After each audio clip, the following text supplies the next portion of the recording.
भ्रष्टाचार उजागर करना नागवार गुजरात साहब को गड़बड़ियां उजागर करने वाले एएन धारा सिंह को नोटिस। अधीक्षण अभियंता हिमांशु मील ने जांच करने पर थमा दिया नोटिस। ठेकेदार व अभियंताओं की मिलीभगत का खुलासा किया था धारा सिंह ने, लेकिन जलदाय विभाग के ऐसे हिमांशु का क्या ही कहना।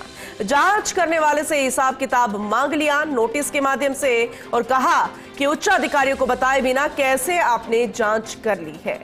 अब देखिए, ऐसे तो कार्रवाइयां नहीं होती तो कई तरह के सवाल होते हैं, जब जांच नहीं होती तो कई तरह के सवाल होते हैं, और जब जांच हो जाए, गड़बड़ियां सामने आ जाए तो शायद किसी अधिकारी को ये रास नहीं आया और इसीलिए भ्रष्टाचार उजागर करना नागवार गुजरा है और एएन धारा सिंह को ही नोटिस थमा दिया गया है।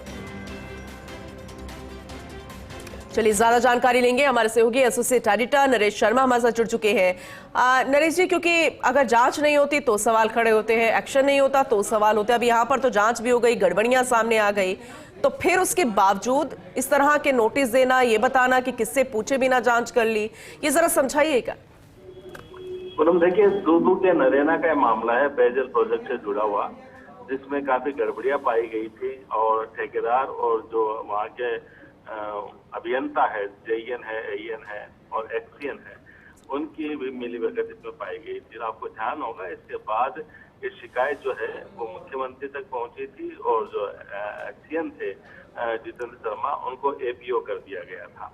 इस जांच में साफ साफ पाया गया था कि कई स्तर पे गड़बड़ियां हुई है, चाहे वो O&M का मामला हो या फिर वहां पे काम का मामला हो। तो इसके बाद की जो जांच धारा सिंह ने की थी, उस जांच के आधार पर ही कार्रवाई हुई थी। कई शिकायतें लगातार मिल रही थी, लेकिन अब अजीबोगरीब स्थिति है। धारा सिंह को ही नोटिस थमा दिया गया है और जो नोटिस की जो कॉपी है वो भी हमारे पास मौजूद है, जिसमें साफ कहा गया है कि आपने उच्च अधिकारियों को अवगत कराए बिना जांच कैसे कर ली, किस आधार पे आपने जांच की। तो जिसने भ्रष्टाचार उजागर किया, अब उसी को ही नोटिस दे दिया गया है। इस तरह का पहला मामला जलदाय विभाग में सामने आया है। हालांकि जलदाय विभाग भ्रष्टाचार के लिए बदनाम रहा है, लेकिन अगर कहीं कोई मामला उजागर होता है, कोई कार्रवाई होती है, तो बजाय उस अफसर की पीठ थपथपाने के उसी से हिसाब किताब मांगा जा रहा है। अब देखना ये होगा कि आखिर जो एससी है हिमांशु, उन्होंने किसके दबाव में, किसके निर्देश पे नोटिस दिया है, क्योंकि अगर इस तरह अधिकारियों को नोटिस दिया जाता है जो जांच कर रहे हैं, तो फिर आगे कौन जांच करेगा। तो चूंकि अब जो दो अन्य अधिकारी, जो एक जेईएन है, एक एईएन है, उनकी भी भूमिका संदिग्ध है। उनका भी नाम इस जांच में पाया गया था कि ठेकेदार से मिलीभगत रही थी, गड़बड़ियां हुई थी और जो वित्तीय जो नुकसान है वो भी हुआ था। और जो ठेकेदार पे जिस तरह से मेहरबानी हुई थी कि बिना ही जो शर्तों की पालना की, उनको भुगतान भी कर दिया गया था।